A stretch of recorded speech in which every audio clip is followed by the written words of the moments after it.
The permission. Good.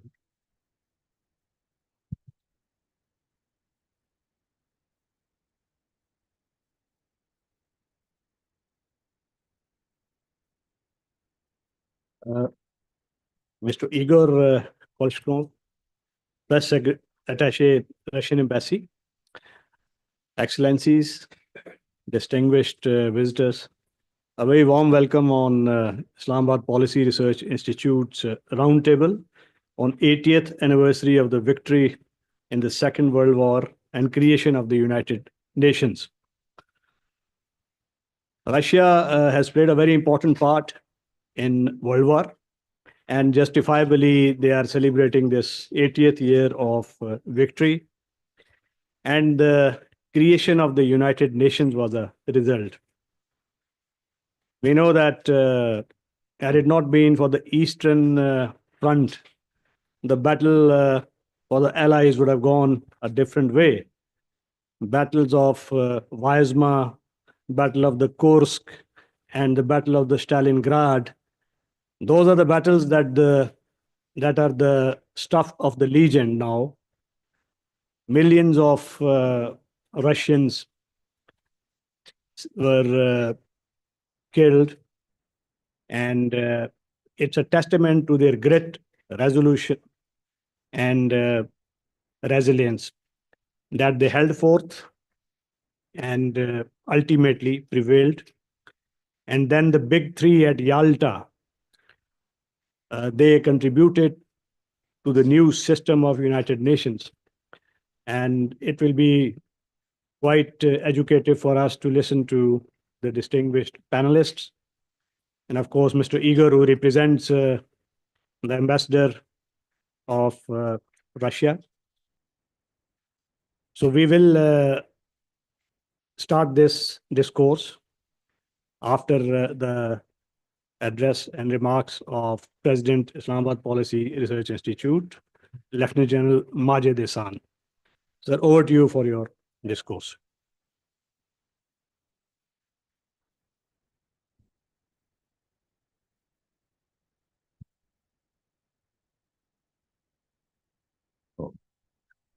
Thank you very much.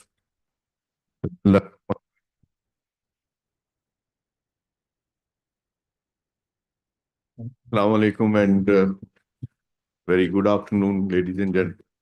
I would take this opportunity to welcome the esteemed guests here with us, get their brilliant ideas. Thank you very much for sparing your time and coming all the way. And I'm sure your ideas will not only be a source of great education for us all, but it will also give us an opportunity to understand how the victory in Second World War and the creation of United Nations is viewed from Russian perspective. Ladies and gentlemen, we all know the Russian contribution in Second World War was extremely pivotal. During this war, Russians made massive sacrifices with over 27 million casualties, both in military and in civilian. This is the highest number of casualties among all nations in Second World War. And the Eastern Front was definitely, as highlighted by Brigadier Rashid, it was critical in defeating Germany in Second World War. As Brigadier Rashid was saying, I myself was also always amazed as a student of military history by studying the war on the Eastern Front. Once we were growing up, we were on the western side of Iron Curtain and had a very little knowledge about the Russian perspective. But as a student of military history, we could get into that, and see the other side also. And the phenomenal way the Russians fought in Second World War was very obvious. And I was especially amazed by the Battle of Stalingrad, the way for 6 months the Russian soldiers fought around it, and the siege of Leningrad of 872 days of siege, about 1 million casualties took place, basically due to starvation and weather. But hats off to the resilience displayed by Russians. Entire Sixth Army of German German offensive was annihilated, especially in the Battle of Stalingrad.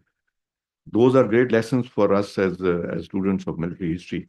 And then once the Russians assumed their offensive, I would not say counteroffensive because there was hardly any force they were pursuing.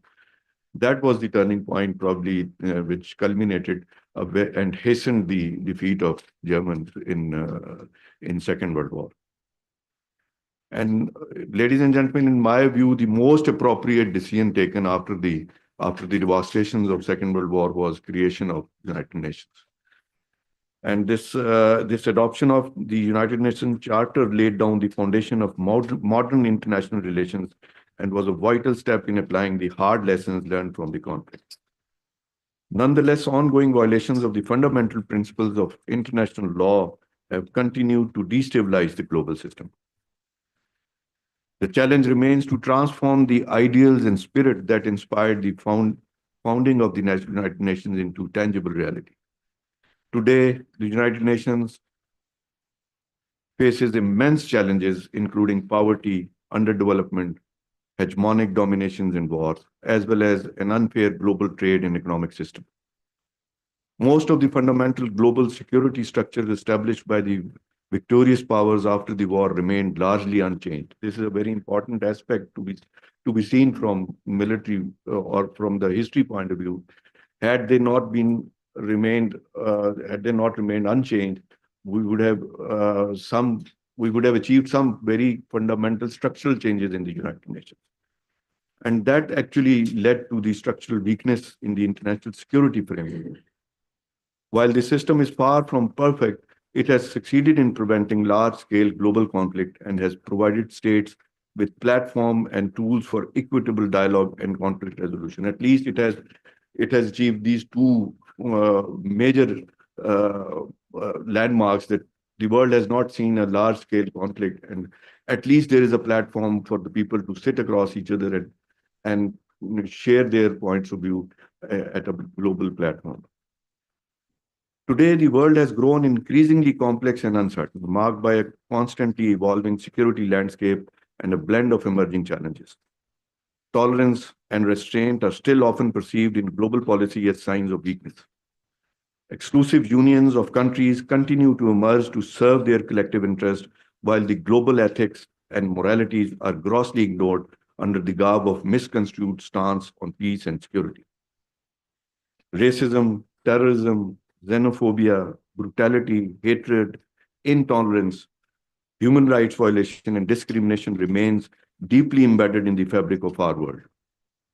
Ultimately, the international security system is under significant strain as wars have re-emerged in various regions. Despite numerous peace efforts, many conflicts and crises remain unresolved. Ladies and gentlemen, as we all know, that Pakistan advocates an equitable and orderly multipolar world which is based on inclusivity, seeks to strengthen coordination on multilateral platforms such as United Nations, ECO, SCO, OIC, ASEAN, and SAARC, and other organizations. And Pakistan aims to amplify the united and resilient voice of Global South while continuing efforts to build a community with a shared future for humanity.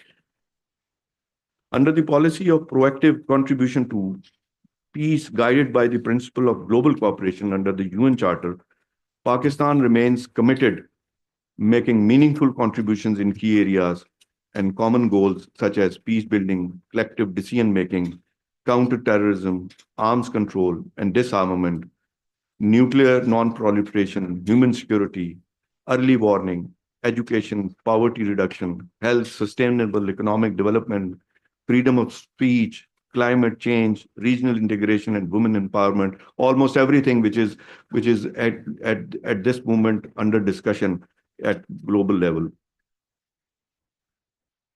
This anniversary, ladies and gentlemen, serves as a reminder and an inspiration to strengthen our commitment to peaceful conflict resolution and to intensify our efforts in addressing unresolved disputes, such as Kashmir dispute, which is the oldest at the United Nations Security Council agenda. and the Palestinian issue, which is the most burning and devastating issue at the moment, and others through diplomatic means and in accordance with the United Nations Security Council resolutions. International community should together confront threats to global peace and security, rebuild trust, reaffirm goals, and demonstrate a genuine commitment to the peaceful resolution of ongoing conflict, war, and unresolved disputes. This is the most meaningful way to honor the memory of millions who lost their lives during the war. The commemoration also provides an opportunity to reaffirm our commitment to goals and principles of United Nations Charter. I would request your views on this, especially as regards the present organization of United Nations. Is it okay to go along with this, which was based on the fundamental structural basis on which the world powers raised this in 1945, or do we need some changes in that? Is the veto power still applicable to ensure world peace, or is it serving the interest of the Western power?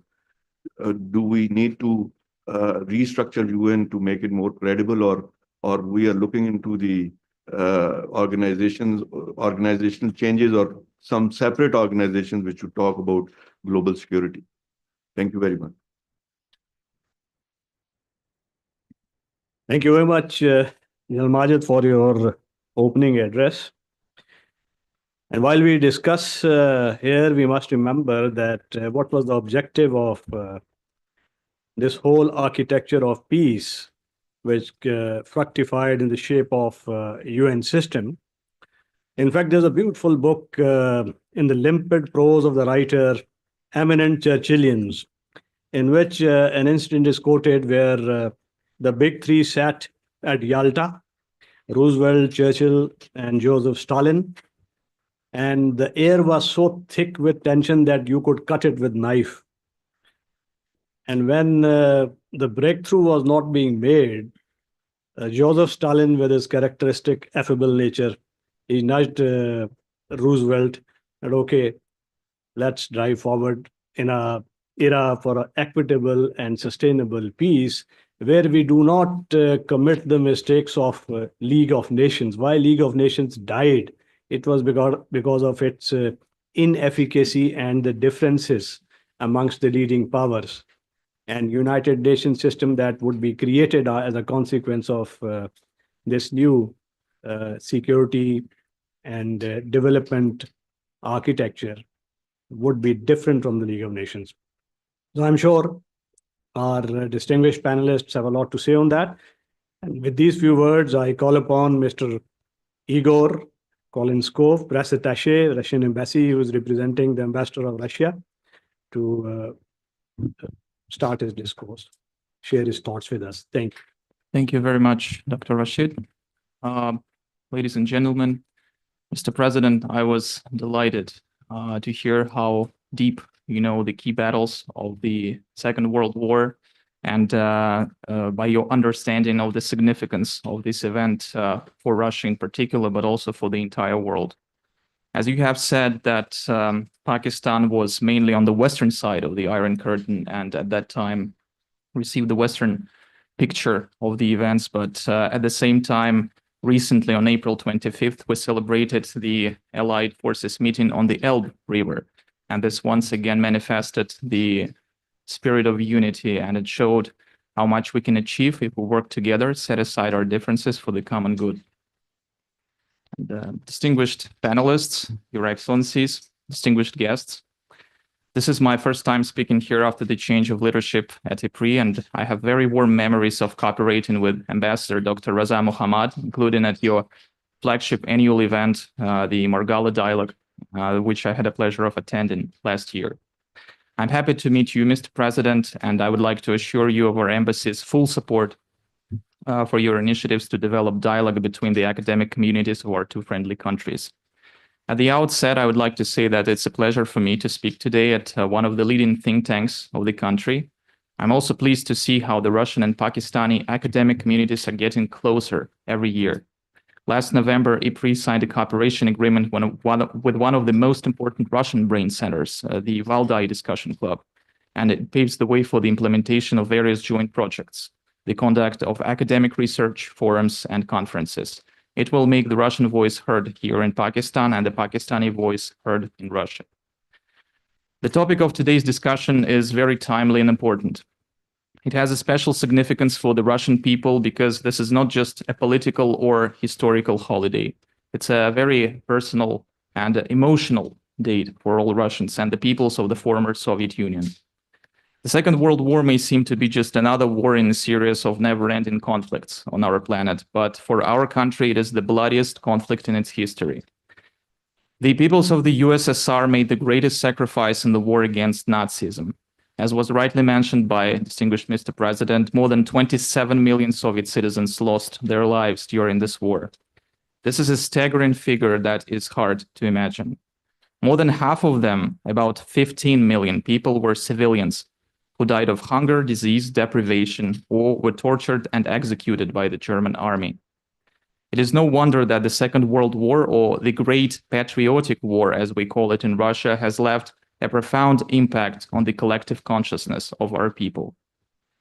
There's practically not a single family in the former Soviet Union and Russia that had not suffered as a result of this conflict. My grandparents were children when Germany invaded the Soviet Union. They lived in the southern Rostov region and endured the hardships of the Nazi occupation. Their parents, my great-grandparents, fought on the front lines or worked on the home front, bringing the victory day closer. And this is almost the same for every single family in Russia. We all have personal stories, family stories of our relatives who fought or lived under the occupation. The Great Patriotic War was a nationwide struggle. For almost 4 years, the entire population of our country did its utmost to resist the invaders and drive them back to where they came from. The Red Army, the armed forces of the Soviet Union, together with its anti-Hitler coalition allies, completely or partially liberated numerous European countries who had also been occupied by the Nazis, namely Romania, Bulgaria, Hungary, Yugoslavia, Poland, Czechoslovakia, Austria, Denmark, Norway, and Germany. Bearing in mind all that I've just said, it's particularly painful for us to see the attempts to rewrite history, to diminish the role of the Soviet people in defeating Nazism, or even to say that the USSR bears the same responsibility for unleashing World War II as Hitler's Germany. What would 600,000 Soviet soldiers who died liberating Poland have to say about such blatant accusations? Or 1 million Red Army soldiers who gave their lives to liberate Europe? The significance of the victory in the Second World War goes far beyond the European continent, in fact. The defeat of Nazism paved the way for liberation movements all around the world, including South Asia. The nations gained the opportunity to choose their own independent path of development, to establish their own states where the people of these countries would not be treated as second-class human beings by the colonial powers. In addition, the Yalta Conference held in February 1945 and the Potsdam Conference in July-August 1945 outlined the contours of the post-war world order. They laid the foundation for the creation of the United Nations, which remains the largest and most influential international organization today. The victory paved the way for the adoption of the UN Charter with its core principles that guide the modern international relations. And the UN Security Council, a crucial instrument for balance in the world affairs, is one of the most important world forums. We appreciate the cooperation with our Pakistani partners on this platform during Pakistan's 2-year term in the Council. Despite the obvious shortcomings and the need to reform the United Nations, as was rightly mentioned by Mr. President, this organization is the best the humanity has managed to create so far. As the former UN Secretary General Dag Hammarskjöld brilliantly said, the UN was not created to take mankind to heaven, but to save humanity from hell. In conclusion, I would like to highlight that on March 4, the UN General Assembly adopted a Russian-sponsored resolution entitled the 80th Anniversary of the End of the Second World War, which requests the President of the General Assembly to hold a special solemn meeting of the General Assembly in commemoration of all victims of the Second World War in the second week of May in 2025. Such resolutions remind us that without the victory in 1945, there would be no United Nations and no world as we know it today. Thank you. Thank you very much. A very inspiring discourse.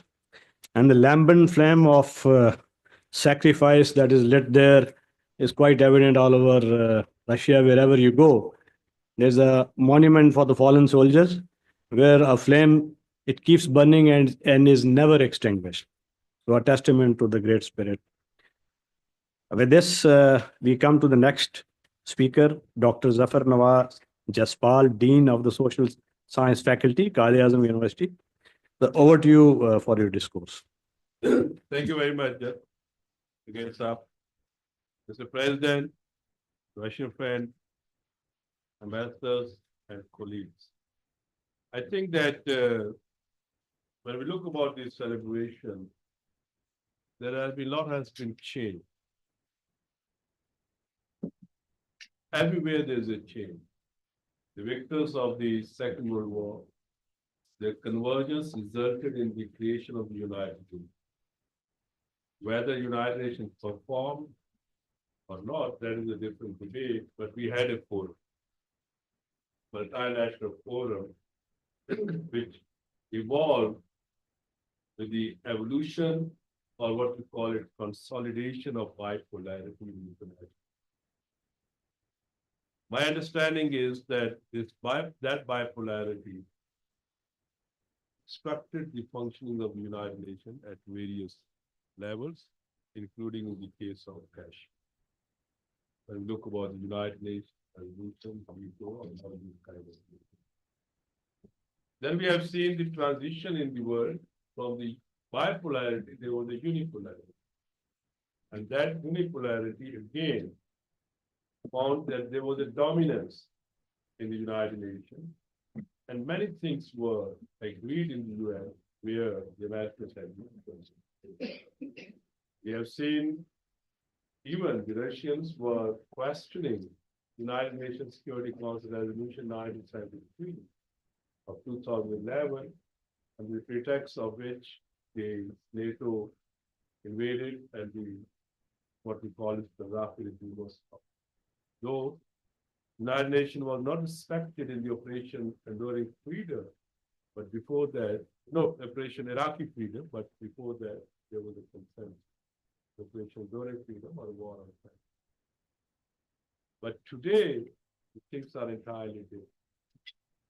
The United Nations, first time is seeing a real multipolarity, where there was a divergence of the great powers, or you call them victors of the Second World War. Today, you are noticing there's a great divergence in their outlook. And this divergence will be going to impact immense. What we call it, we are seeing that one multipolarity is on rise and multilateralism is on decline. The United Nations is based or grounded on multilateralism. First one. Second, Pax Americana, which became a UN was a directly or indirectly supportive to it. It is now challenged by Pax International.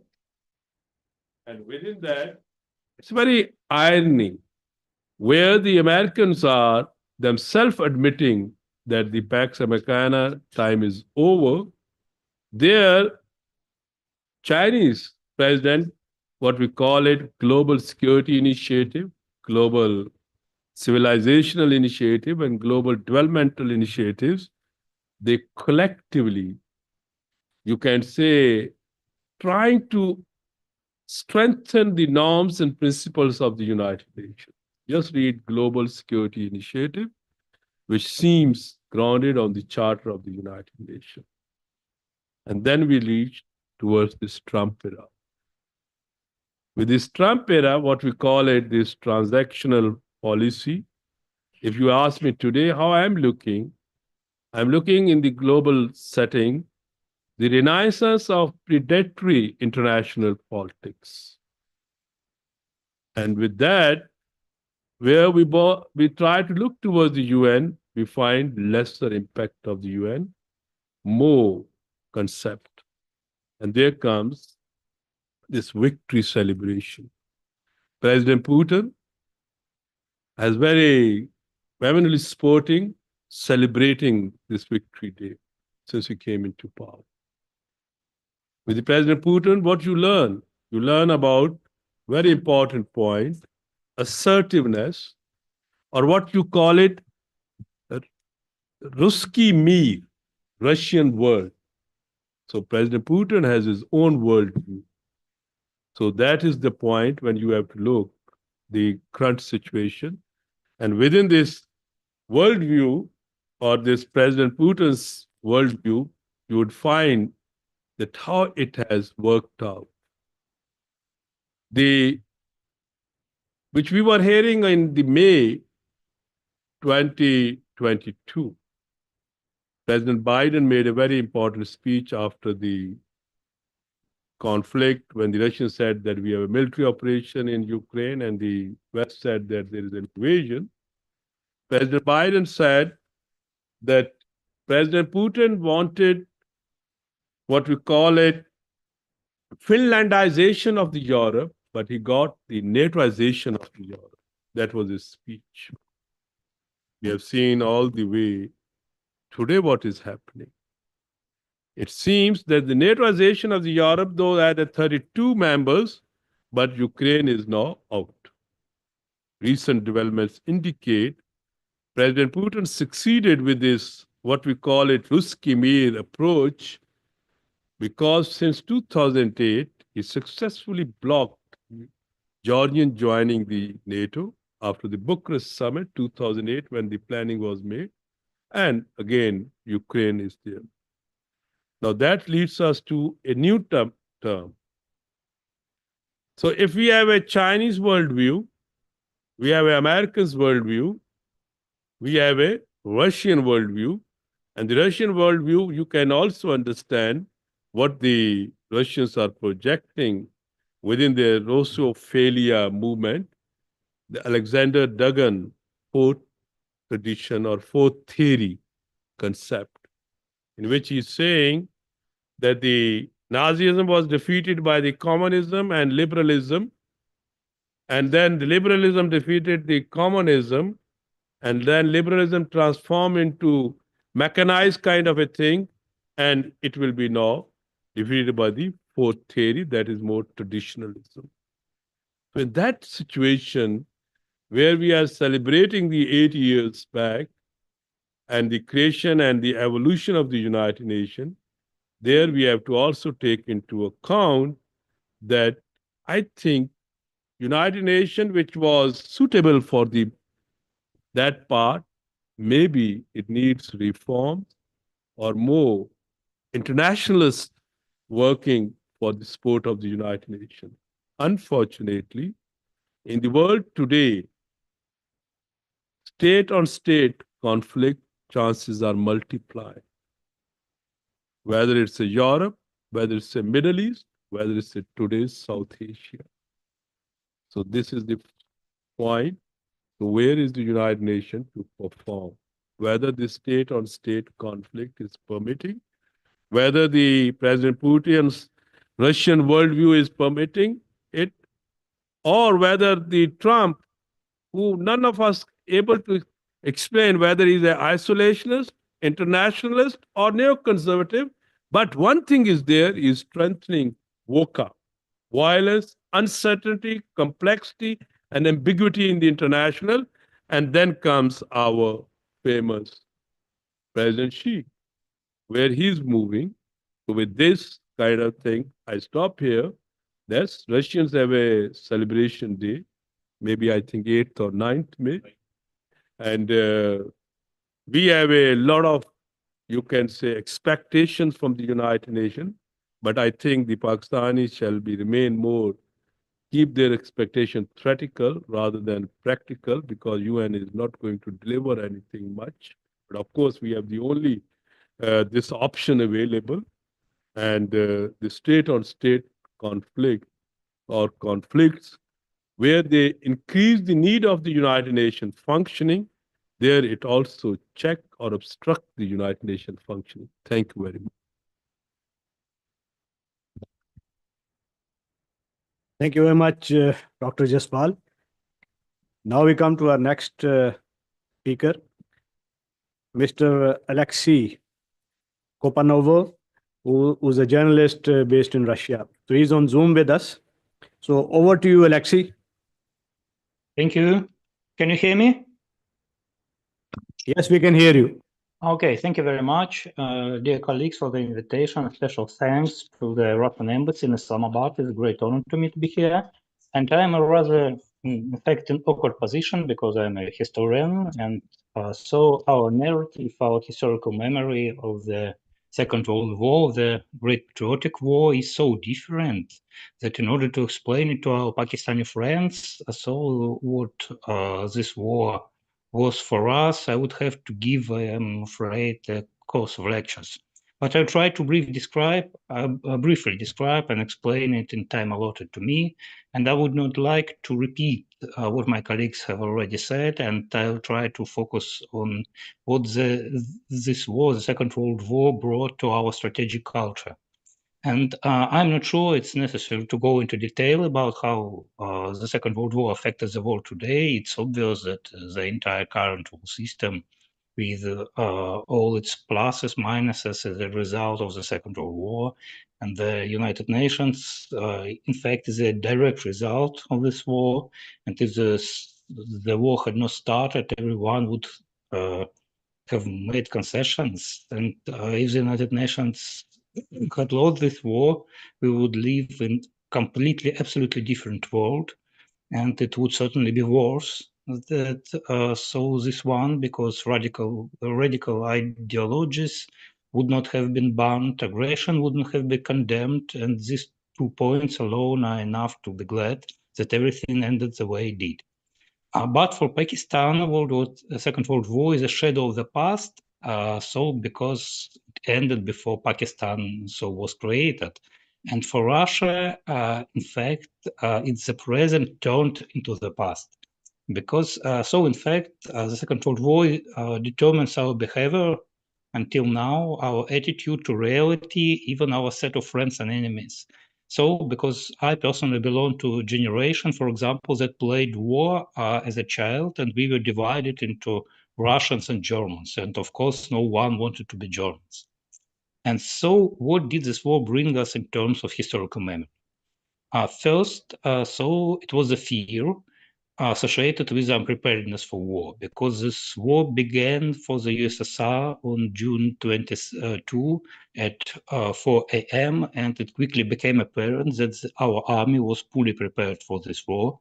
We had many tanks and aircraft in the border military districts, but there were huge organizational problems in all branches of the armed forces, and so our aircrafts were inferior to the German one, and so the Red Army was much less experienced. And less than 6 months later, in fact, the Germans reached Moscow. It was a very painful lesson for us, and after that, we paid and still pay a lot of attention to maintaining the combat readiness of our army, and any failure in this regard immediately causes a very nervous reaction in our society, because the army must always be ready for war, and 1941 must not be repeated. This is a reason for our apparently excessive military spendings during the Cold War. It was our mistake, of course, but I think quite explainable mistake. So secondly, our understanding of an enemy from the West, because historically Russia fought on different fronts, in different directions, but after Russia became a great power under Vasily III and Ivan the Terrible, the main problems and difficulties came to us from the West, and Polish invasion and the time of troubles, the Great Northern War, Napoleon invasion, the First World War, then Hitler's invasion. All of this shaped the idea of the Western direction as the most vulnerable, and of Europe as constant source of threats. And so when, after the collapse of the Soviet Union, NATO began to gradually move east, it caused a feeling of anxiety and danger in Russian sense, and understanding of, the sense of mobilization. And thirdly, it's paradoxically a special kind of pacifism, Because the Second World War cost the USSR very dearly. We lost about 27 million lives, and for a country with a population of less than, in fact, 300 million, it was a very painful. And so this determined our post-war desire for peace, and it was combined with the readiness for war. And I suspect the general very peaceful position of the Soviet Union during the Cold War. Because if you pay attention, so the USSR almost constantly came up with peace initiatives in United Nations, for example, and very rarely did the USSR interfere in the affairs abroad. And then mainly with weapons, humanitarian supplies, and if Soviet Union sent troops, then only in a limited way and only on request of the government. So I will give an example on a painful event for both of our countries, the war in Afghanistan, because from Russian point of view, we entered there legally at the request of legitimate government. And yet it caused a sharp rejection in society, became an important factor that led to the collapse of Soviet Union. And finally, this is a common historical memory of all peoples of the former Soviet Union. So it so happens that during the Second World War, so there were no really national units in the Red Army, because they were part of the Red Army until 1938, but after that they were disbanded. As a result, from the very beginning, during the Great Patriotic War, so representatives of all nationalities of the Soviet Union fought side by side in each unit. The only exception was the Baltic States divisions and some experimental formation during the war, such as Azerbaijan division. But so none of them managed to maintain a single national replenishment due to the vicissitudes of the war, and they all became international at the end. And this formed so in our mind a common feeling that we were united during the war. And even after the collapse of Soviet Union, this feeling of a common past was preserved.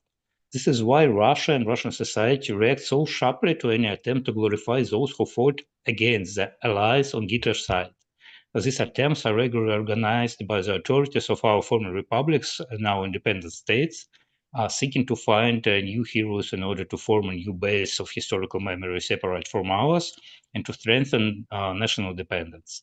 So they think so it works, but in fact, it only leads to a split within these independent countries. So an example is Ukraine, where an attempt to glorify Bandera and Bandera's so-called freedom fighters, who were allies of Germany and enemies of the Soviet Union, led to a split in the country and in the nation itself and beginning to a conflict. And in the Baltics, for example, where this created a Russian-speaking minority that has a status of non-citizens and has its own history different from the official one. And so, four features of our strategic culture shaped by the Second World War. First, constant fear of being taken by surprise and therefore readiness the army with the most modern weapons and provide training. Second, distrust to the West in general and Europe in particular. So, third is unwillingness to be drawn into a major war with high losses. And so forth, they desire to preserve a common historical memory with other republics of the former Soviet Union, using this memory so as an instrument of soft power to guarantee mutually beneficial cooperation. So thank you very much. Thank you very much, Alexei, for a very enlightening discourse about the historical evolution. And the strategic culture thing is very important because the fear, skepticism for war, and the anchoring for a system where the peace prevails. This has become part of Russian strategic culture. Now we come to our next speaker, Dr. Gulaisha Bhatti, Assistant Professor, NUST. So, ma'am, over to your discourse. Thank you, Mr. President, Excellencies and distinguished scholars. It's going to be my honor to be the part of this discussion. Although we are going to talk about the two legacies, one is the victory of the World War II, and the second is we have to discuss about the credibility and the position of the United Nations in contemporary world. Obviously, we are not living in a world that we inherited from 1945. We are living in a different world with different circumstances. Similarly, we are not heading toward the world, and that is far different from today. So we have to look into the credibility of the United Nations, their understanding it was formed. And if we look into the history, so this United Nations was built on the moral and institutional vision. It was having the vision of collective security, peace, stability, and listening to all the alternative view coming from the world. And that was a mutual understanding. It was a kind of success of humanity as well. But gradually, we look into the current position of the United Nations. So we look into this, that there is, although there are not big wars, but there are so many conflicts right now, and there is no solution of it. And similarly, there is a persistence, positioning of the unilateralism that is not ready to accept the alternative voices coming from, especially from Russia, China, and the global South. And they have a big voice now. But we look into the current scenario. So there is, we cannot forget the issue of the Palestine, how it was difficult to bring the peace treat or peace ceasefire on the table, because America was constantly vetoing it. And similarly, it was so difficult to understand that why India and Pakistan, they are standing and they are trying to have a standoff right now, because UN is not able to solve the Kashmir issue, and we are still in our trauma as a nation. So and then again, fast forward, we have the issue of Ukraine crisis since 3 years, particularly. So in that scenario, I believe that we are not understanding the alternative narrative coming from the Russia. And that is the NATO's eastward expansionism that is completely against that understanding they had, the world powers post-Cold War. So we need to understand that alternative views coming from the global South, Russia, China, because their opinion is different. And I think this is the beauty of the humanity, that so many alternatives are coming and so many understandings are coming on the table, just because every state has got their different opinion. Now, what my opinion is, what my understanding is, that United Nations on that forum right now, the different perspective, different opinion coming on the table, they take it as a threat. For them, this is not the divergence of opinion. For them, it's a threat, because it's different from them. Similarly, our opinion on the Kashmir or our opinion on our personal matter, it is not being welcomed over there, just because we're having different opinion. Similarly, Ukraine crisis, how Russia takes it as it's an existential threat that should be listened, that should be heard, because that's their opinion and they are different, but it should not be taken as a threat. So in my understanding right now, there is a control of narrative, there is a control of persistency of unilateralism, where the multipolarity, just my respected teacher, he mentioned that it is not being welcomed. And that is, in that case, with the passage of time, United Nations is going to be irrelevant. And we have seen there are so many rise of, the BRICS, the SCO, and so many other important organizations, they are taking the lead. And eventually, United Nations is going to go nowhere. So with the passage of time, there should be constructive, reform should be there. In my understanding, United Nations should have certain reforms that should accommodate the voices coming from the global South and from the alternative views. That is important. And secondly, they should not be taking the difference as a threat, because it's not a threat. It's the beauty of the humanity to have a different discourse. So here I'm going to conclude it, that we should not be, there should not be any selective application of norms. There should not be any persistence of unilateralism. There should be a strong, how they are politicizing the institution. I mean, we should not forget Kashmir as well. That's our burning issue. We are facing since my childhood. I've been seeing such a kind of, everyday struggle to understand how Kashmir issue is going to be solved. And similarly, the violation of not just the narrative, but of the deviation. And is it in the same thing, the violation is not just the geopolitical balance, but the pluralistic spirit enshrined in the United Nations, because we must understand when United Nations was formed, its a basic root, it's the ground reality was based on the multilateralism understanding of all the nations, their understand this perspective, their way of thinking towards the issue, and that was welcomed at that time. And currently, we are not ready to let go the unilateralism. We are still somewhere in the assumptions of 1945, although the things have been changed, and this change should be welcomed instead of blocking it. And I think I should quote Iqbal's share that he says that I खुदाई ने नौ से डरना और तर्ज़े Kohn पे अड़ना मुश्किल यही सफ़र है कौमों की ज़िंदगी में. It's really difficult to welcome the newness, and I think this is the time that we should welcome it. Thank you. Thank you, Dr. Gul Aisha. And when we talk of great patriotic war that we call World War II, and the Russians call Great Patriotic War, we must be sensitive to the Russian sensibilities and their strategic culture of an aversion for a foreign encroachment on their domain. What Henry Kissinger has had warned the West is coinage was cordon sanitaire, and that was a buffer zone where exactly this war is being fought in Donbass region. He said that leave that alone in the interest of lasting peace. That it did not happen, and we are witnessing the consequences. So the next speaker is Ambassador Masood Khalid, former ambassador of Pakistan to People's Republic of China. Sir, over to you for your discourse. Bismillahirrahmanirrahim. Lieutenant General Majid Ahsan Saab, President of IPRI. Distinguished guests, ladies and gentlemen, first of all, my thanks to IPRI for the invitation, and also I would like to commend this initiative by IPRI and the Russian Embassy to commemorate the 80th anniversary of the victory in the Second World War and creation of United Nations. I think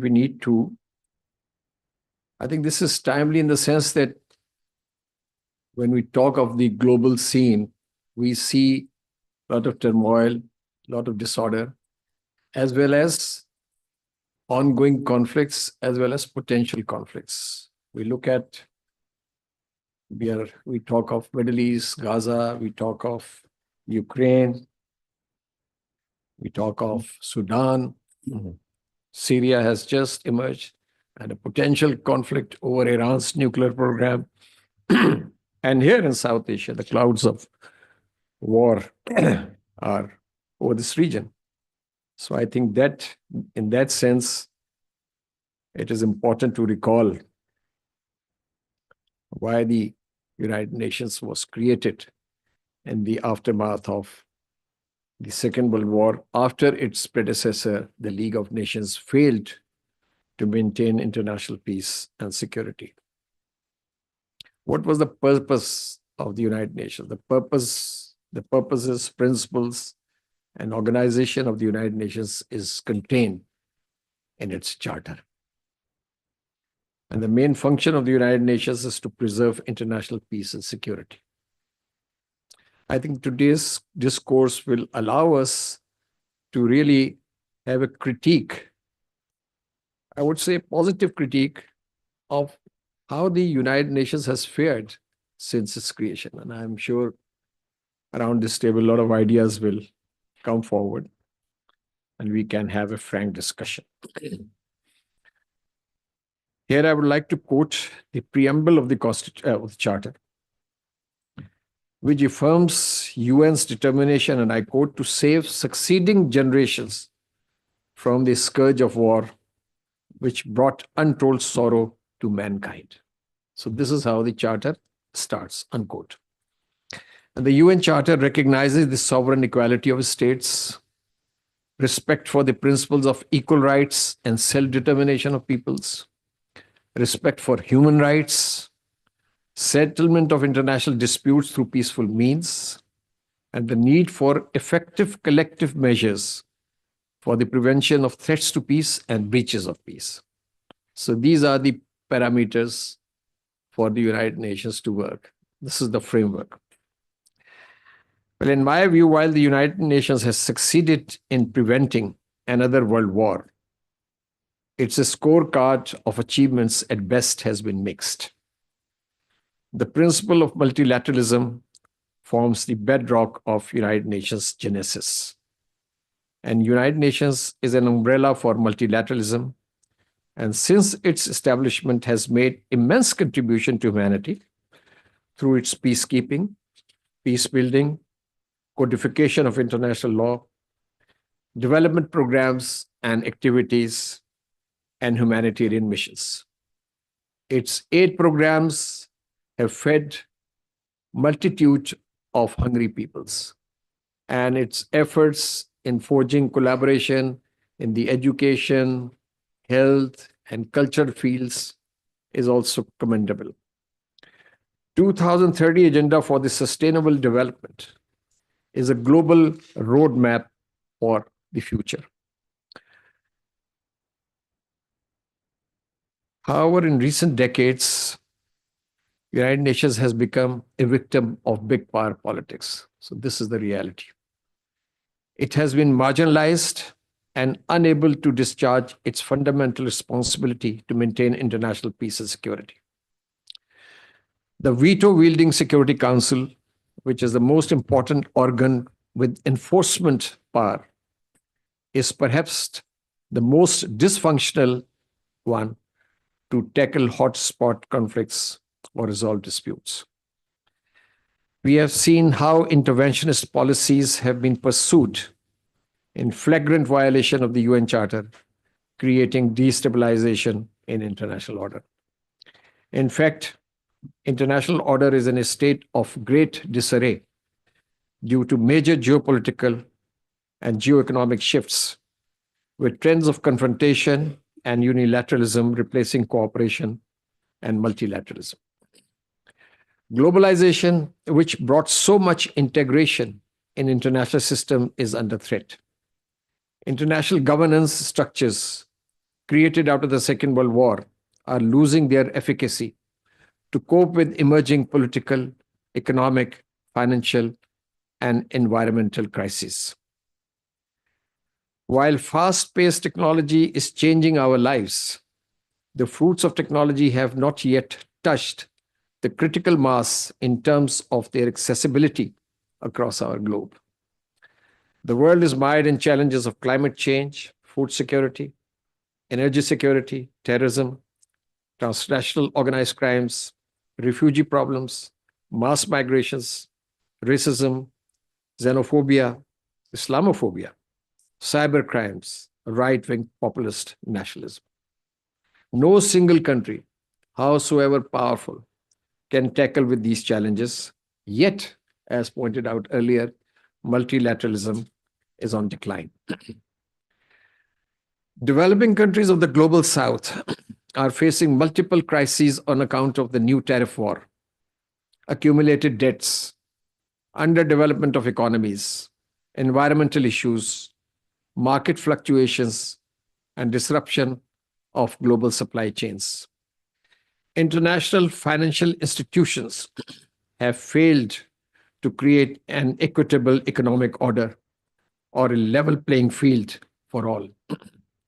Here I would like to quote the words of Nobel laureate Professor Joseph Stiglitz, and I quote, he says, globalization is not working for many of the world's poor. It is not working for much of the environment, and it is not working for the stability of the world's economy, unquote.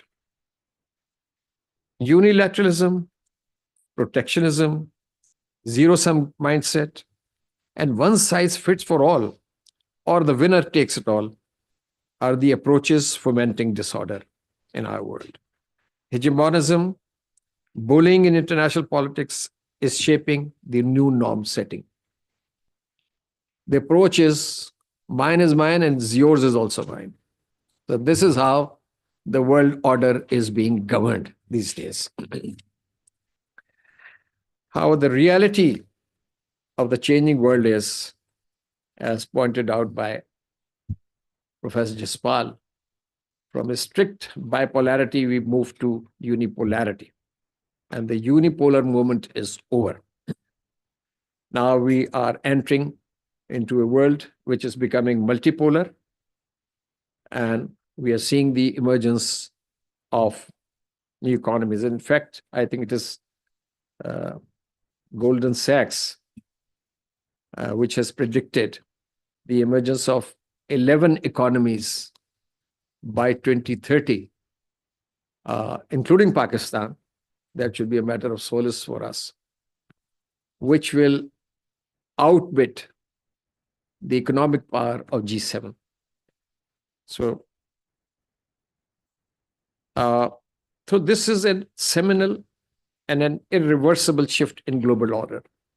And nowhere is this shift more evident than in Asia, led by China. This multipolar world is more connected. Our multipolar world is more connected and interdependent through cross-border flows of people, goods, and ideas. Given the interconnectedness of global economy, in my view, decoupling of economies is simply not possible. We swim together or sink together. That is why the so-called tariff war is bound to fail. However, in the process, it will create a lot of polarization and disruption. The sole superpower sees its global dominance being challenged by an emerging power. So their contest in military, diplomatic, trade, and technological domains is intensifying. On the other hand, countries are aligning and realigning themselves in the wake of this competition to protect their core national interest. Our world has become too complicated, unstable, and uncertain due to multiplicity of political and non-political actors fighting for competing interest.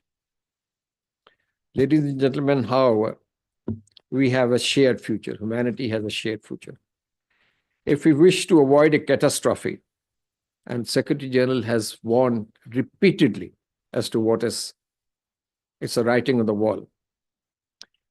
And if we wish to avoid a catastrophe unleashed by factors and circumstances fully not in our control, then we will have to agree on a rules-based international order, ensuring cooperation, collaboration, coordination, and coexistence for a win-win outcome for all. More multilateralism, more dialogue, and more collaboration amongst all international stakeholders is the key to finding solutions to complex problems. And here I would like to mention South Asia, where a new security challenge has arisen in the last week or so. Two nuclear weapon states are at the brink of a potential catastrophic conflict, again due to hubris characterizing a powerful regional country which aspires to become a permanent member of the Security Council. We are talking about the Security Council, about the United Nations. It wants to become a permanent member of the Security Council, yet does not implement its resolutions. The Kashmir dispute has led to at least 3 wars between India and Pakistan. And today again, it is the main cause for current standoff between the two states. Of course, as an optimist, I hope this crisis will diffuse and perhaps open an avenue for the two countries to amicably settle the Kashmir dispute in line with the guidelines and principles of UN Charter and in accord with the aspirations of the Kashmiri people. International community needs to support such a peace process in South Asia. And of course, Pakistan has come forward with a very reasonable offer to international community and to India that if there are doubts about Pakistan's involvement as alleged, then we are prepared for a neutral, transparent, and fair investigation so that facts come out. Finally, ladies and gentlemen, China-US rivalry is a new strategic construct in international affairs. US has declared that its competition with China can continue for decades. And US has also declared Russia as a revisionist power. So United States is following a double containment strategy, both against China and Russia. And to counter both Russia and China, new security alliances like, AUKUS, Quad, I2U2, and IMEC have been floated. In South Asia and the Indian Ocean region, India has been propped up as a counterweight to China. Of course, Pakistan faces a collateral fallout due to these triangular or quadriangular conflictual relationships. Well, as a peace-loving country, Pakistan would like to see an adherence to principles of peaceful coexistence with its neighbors, and particularly amongst the major world powers, and a resort to dialogue and conciliation to settle international disputes. This would allow our world to become peaceful and stable, which in the true spirit of the ideals for which UN was created. General Hassan raised a question about the Security Council restructuring and reforms and its relevance in the context of global environment as it prevails now.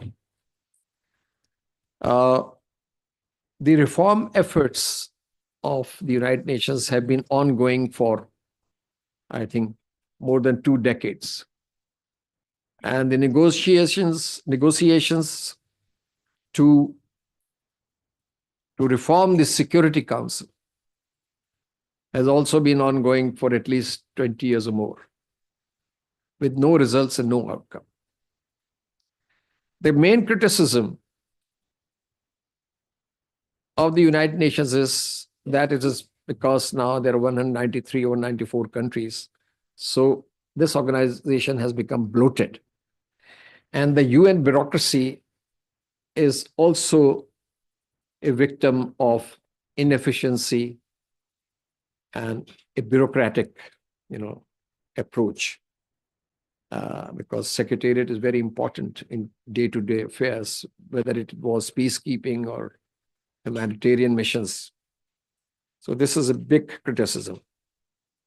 But I think the major reason is the big power politics, which has literally rendered United Nations in a state of paralysis. And I was there in 2001 to 2005 when the Iraq war erupted. And my friend, Ambassador Asif Durrani, was also there. We were together. And we personally witnessed how the international law and the UN Charter is flouted when the United States decided to invade Iraq without the authority of the UN Security Council. And in fact, totally, I would say, fabricated evidence or facts were brought forward before the Security Council against Saddam Hussein's regime that it possessed weapons of mass destruction. So since then, and since 9/11, the process has continued and degenerated. United Nations is so much helpless now that the UN Secretary General finds himself powerless. We talked about, I think the lady here talked about the moral and institutional authority of United Nations. The Secretary General is so powerless that other than issuing statements on a conflict like Gaza, he does not have the authority or the power to undertake a mission to conflict zone, or to visit Washington, or to visit other world capitals. And as the spokesman of international community, he may sort of, express his views. So this is where the United Nations stands. But still, because the General Assembly represents the voice of the international community, the voice of the marginalized, voice of the global South, 193, 194 countries, it is still our best hope. But I'm not quite sure as to how things will evolve, because the United States has even threatened to cut on the budget of the United Nations and withdraw from the peacekeeping, contributions. So it's in a state of crisis, I would say. So here I would conclude my remarks. Thank you very much. Thank you very much, sir, for a very expansive discourse. Now we come to our next speaker. That is Dr. Salma Malik, Associate Professor, Defense and Strategic Studies, Quaid-e-Azam University. So, Dr. Salma, please share your thoughts. Thank you very much, Brigadier Rashid Ali Janjua-san. When you set the tone, you set the bar very high. So it's very difficult to reach that. And I hope to make an attempt. And heartiest congratulations, sir. And thank you for having me as part of this discussion. So many good things have already been talked about. Two factors that you are looking at parallel and in complement to one another. The Second World War, the lessons learned, the role and the contribution of Russia, and the creation of United Nations, and again, the role played by countries such as the Russian Federation or the Union of Soviet Socialist Republic at that time. Fascinatingly, our generation has been the one, and I think this has been echoing in this conversation earlier on as well. And our friend who had joined us from Moscow had also pointed that out. And it is fascinating to actually see that people who share different cultures, who look at the world very differently, had a similar experience. We were also children of a generation who had witnessed wars. If not the Second World War, we had witnessed the Pakistan-India wars, 1965, 1971, or our parents had shared that experience with us, and we had a kind of a latent memory or a indirect memory and a legacy of those wars. But when you look at, and these were small wars, these were local wars, but when you look at World War II, the First World War, the interwar period, the Second World War, it's a continuation of nearly half a century of sacrifices, killing, and death, destruction, devastation. We talk about wars in terms of victory, in terms of gains, state actors have made. What we don't talk about is that the war in all entirety is actually a loss of humanity, a loss for humanity. And we sacrifice a lot at the altar of our egos. And those egos are everyone's egos. Those who are fighting, those who win, those who actually take a moral stand. But at the end of the day, everyone has to do their share and their bit. Have we really learned much from the Second World War? The United Nations was supposed to be that positive learning that we would have done, an institution that would have stood for the positive learning of the Second World War. The League of Nations did not protect, the League of Nations did not deliver. Hence, the four policemen of that time came together, and they decided to have the United Nations. What would the United Nations actually stand for? Maintaining peace and security, protecting human rights, protecting any type of war crimes, crimes against humanity, genocidal activities. It was supposed to be inclusive. It was also supposed to look for humanitarian aid, assistance, providing for the beleaguered people, becoming a voice for the voiceless. It was also to bring about sustainable development, climate action, upholding international law. Unfortunately, today, those who championed themselves as the custodian of the United Nations, the Western world primarily, and the narrative that was spun for especially countries such as Pakistan during the Cold War. So the divide was very strong.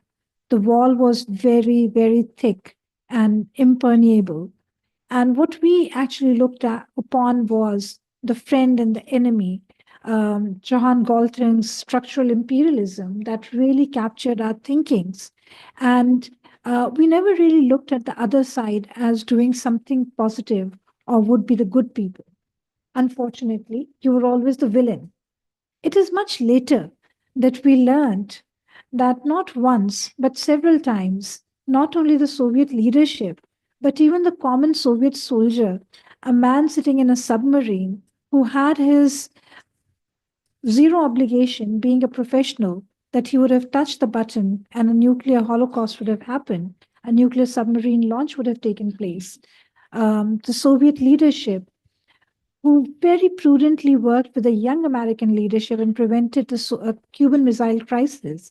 And whenever we teach human missile crisis to our students, we start from the day when the U-2 flight captured the Soviet ship entering or bringing strategic cargo to Cuba. We don't talk about what the US had initially done in the Western or in the European front, and this was a reaction. So this was a very selective narration. The meta narrative was very strong.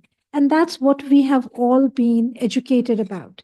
The good thing is that now the outreach of social media, the openness, a lot of honesty of purpose coming from Cold War history projects worldwide, oral history narration, have undone several wrongly created myths of the past. And we are learning the goodness that the other side brought us. The villains were not actually the villains. They were heroes many a time, not once, but many a times. And they meant well. And the good part is that today, this generation is learning in a very impartial tone what both sides have done. The heroes were not all that heroic, and the villains were not all that villainous. So it's always a middle path. But unfortunately, when we look at the UN's parameters, those major aspects that or the common values that the UN stood for, many of those common values today stand violated. Have we not fought after the Second World War? We have fought immensely. And I think if we bring about a combined tally and the lethality aspect, it has become worse. The worst lesson, which again we glorify as the end of the Second World War, was the inclusion of nuclear weapons, which have enslaved the thinking of so many of us because they provide us the ultimate protection. And we haven't really, as a humanity, been able to look at, can there be an alternative? Can there be an unlearning of the process? I am not at all saying that we do not need nuclear weapons because they have become a part of the doctrine of necessity. We cannot undo the nuclear weapons.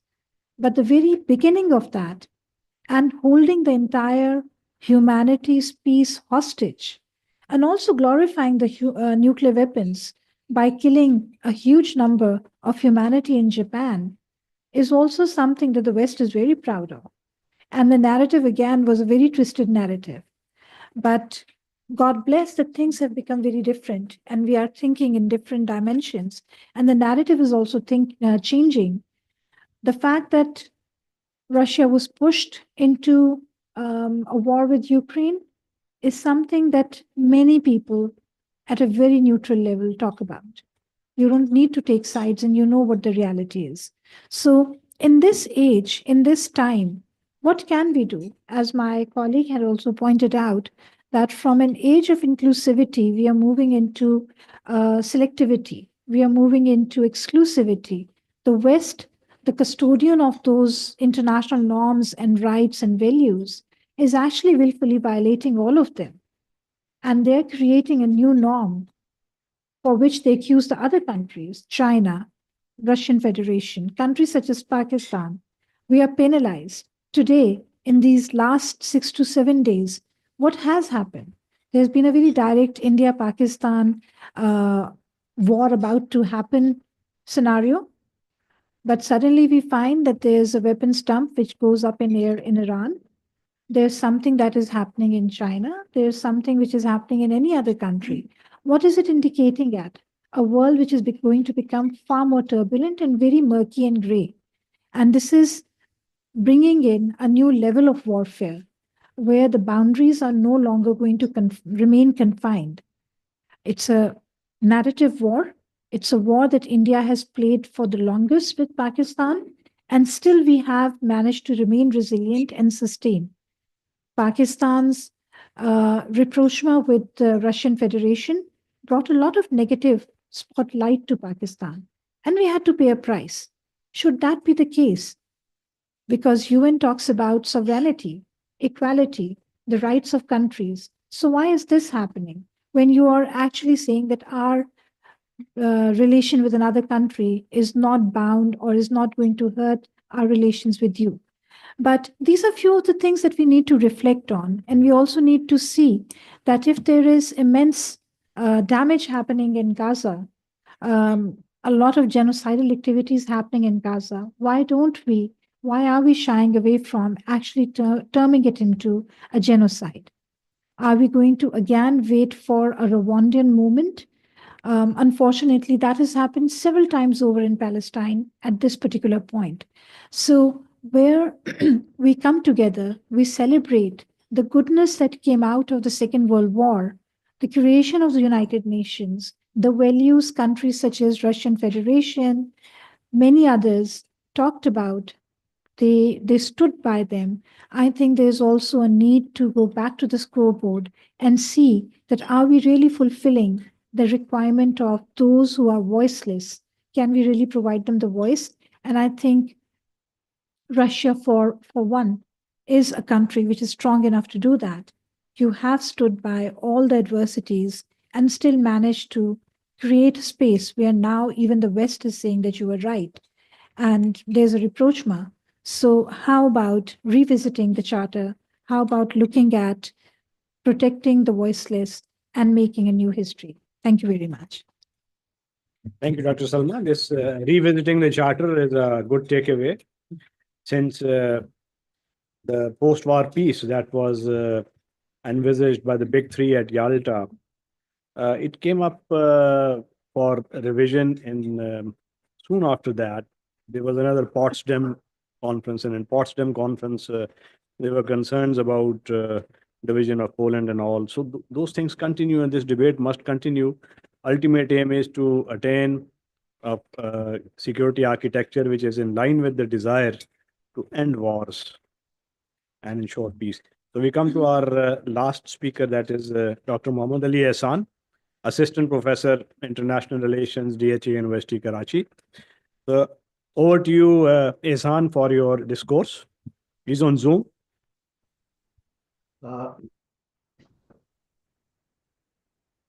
Dr. Ehsan, can you hear us?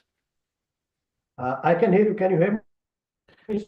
Yes, we can hear you. You can start with your discourse. We can hear you. Okay, thank you, sir. I would like to thank IPRI for the invitation, and I'm really delighted to speak on the subject. I would essentially like to limit my talk. Ehsan, could you switch on your video mode? Your audio is very clear, but your video needs to be switched on. Okay, oh, sorry, I'll do that. So I would like to essentially limit my I'd like to limit my talk on essentially on two aspects, since a lot has already been discussed. So first is the transition from the old to the new order that is there, and I want to talk about it since both of them are being led by the Western world. And secondly, how the two other great powers, that is China and Russia, are looking at the new international system and the global order that runs it. As far as the end of the World War II is concerned, and the sacrifices that Russia has given, like 27 million people lost their lives. Last year, I was in Russia, 9th May, and I was part of the victory celebrations and the military parades that were taking place there. And I could feel the emotional attachment that the people of Russia have with this event. We understand that the international system is anarchic, it is destabilized, and like the president said, that it does have some achievement, the UN, by maybe preventing a great war from reoccurring. But the regional wars continue to take place, and it is in this context that I would like to move on to my point that I want to raise is about how the orders are being seen. That is, first the old order. It is West says that it was built around three great revolutions. That is the revolution in science, the revolution in industry, and the revolution in politics. But the lesser discussed great revolutions have been for the other world, the global south that we've talked about a lot here, is about the revolution in genocide and the revolutions in slavery and the revolution in colonization. So I think these are important. And as Dr. Salma Malik was saying, why this genocide in Gaza is not being discussed, I think because the genocides taken in the past have not been highlighted as much as they should have been for us to mitigate the possibility of further genocides taking place. So that was the old order, basically the old system based on the Western imperialism and the geopolitical, economic instability that it caused. Obviously, it exposed the world to Nazism. It exposed us to the Great Depression. It exposed us to the world wars. So the onus now was on USA, which came out as the great triumphant power to lead the global order. And to do that, it had to replace the old system and come up and deliver in the new system. The logic of the old system was based on power, racial dominance, wealth, colonial exploitation, Western imperialism, and unjust socialism. All these factors were there that ran the old order. But as we witnessed, that none of them were sufficiently addressed from any forum, whether that be the UN or any other forum that could be utilized to do that. So the new international system and the global order, if we look at it, I would like to see it from the prism of three grand strategies that US tried to create after the end of the World War II. The first one was obviously against the Soviet Union, which was the containment of communism. And the whole world got together with the US to understand it and maybe work with it. But the second grand strategy, again, after the disintegration of Soviet Union and during the unipolar moment, when the order of liberal internationalism was thrust forward, during that period, there was this incident of 9/11, and US came up with its second grand strategy, which was in this case to counter terrorism and fight the war against terror. Again, the entire globe got together to support US in its endeavor to do that because everybody agreed that was a global challenge. It is the third one that I want to highlight here, which has really divided the world now. And the third one has been when US has come forward and declared Russia and China as the greatest geopolitical threats in the 21st century.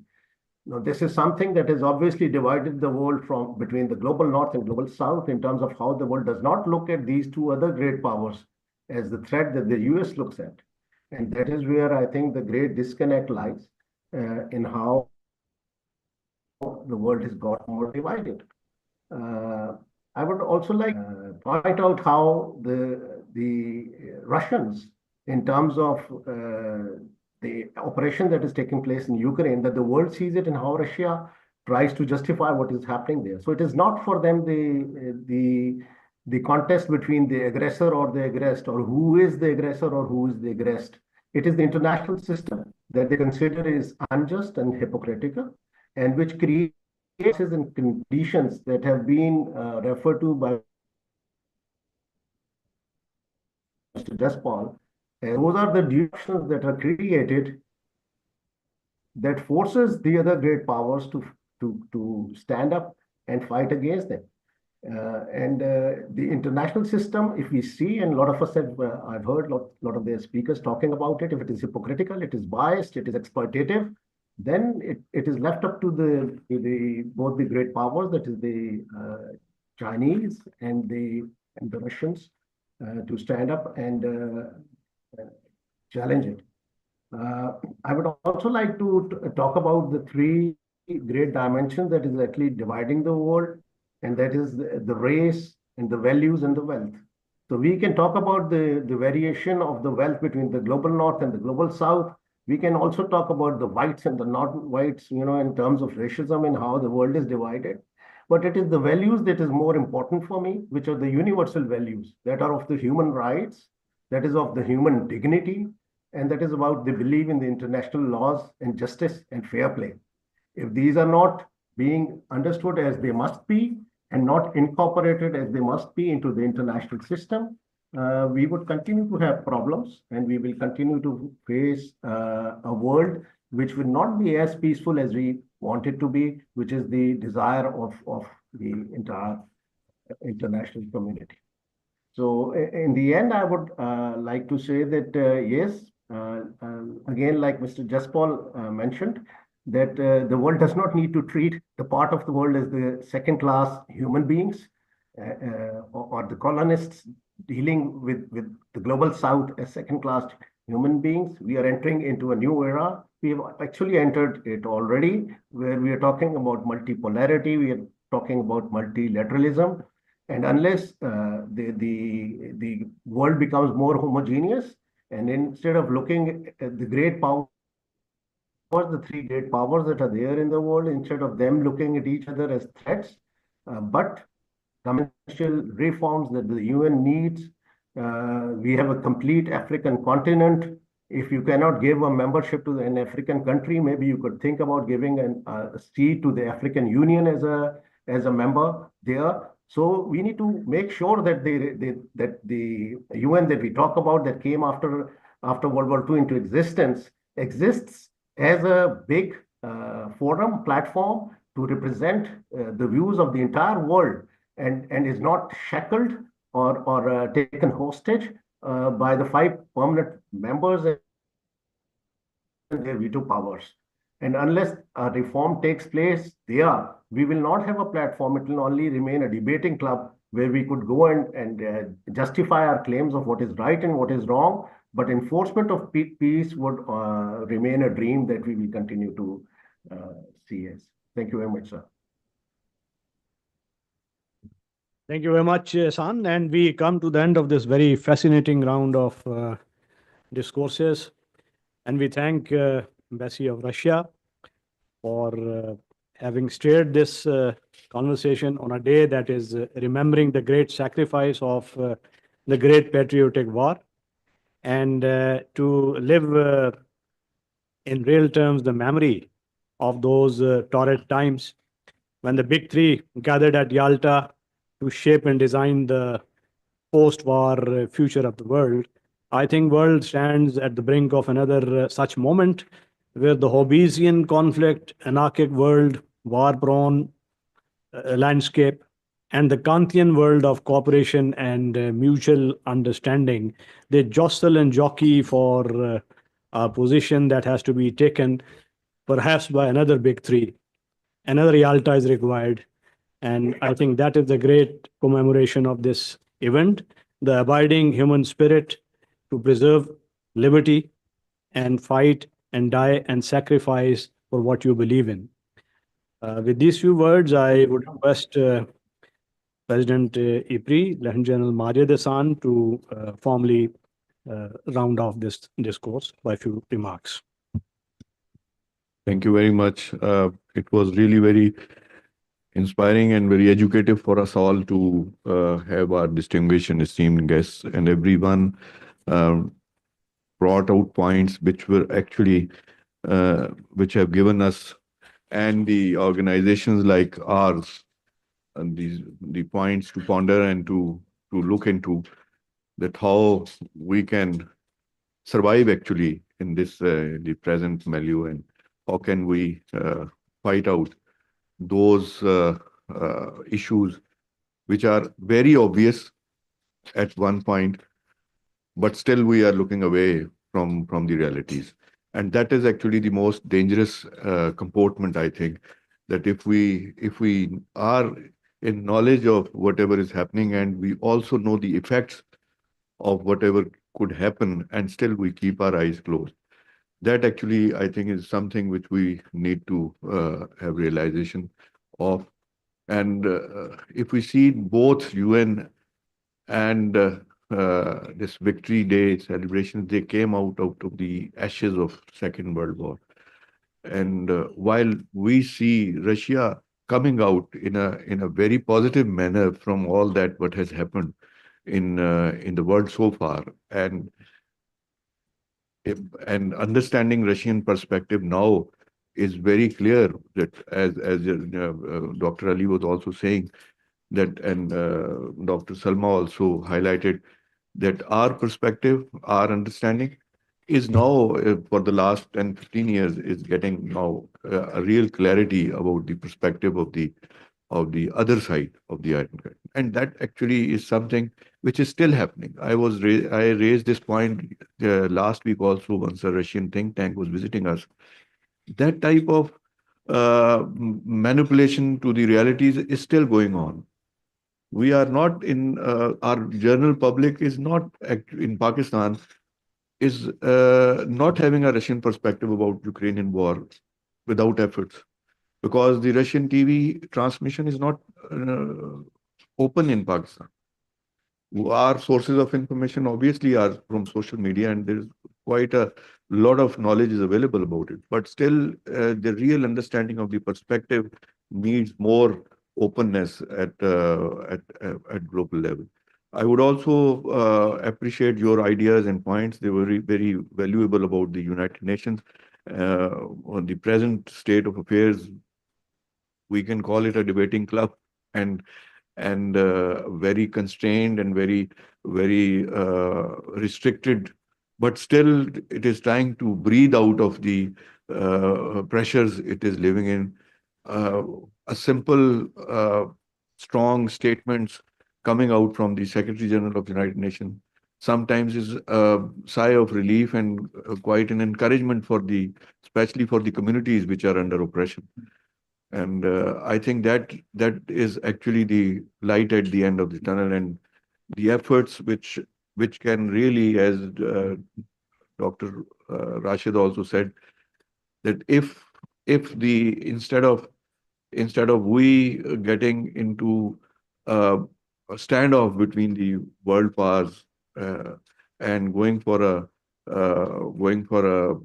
economic war which is being, or a trade war which is being, if we can sit together and think of conflict resolution, and that will actually benefit the humanity a lot, especially those countries which have a very little to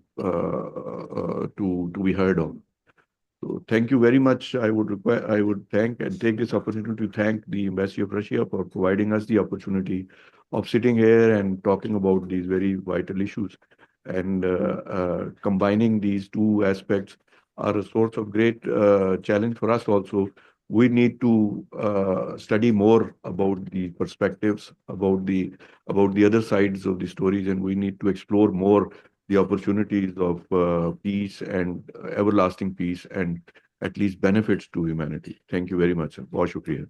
Thank you.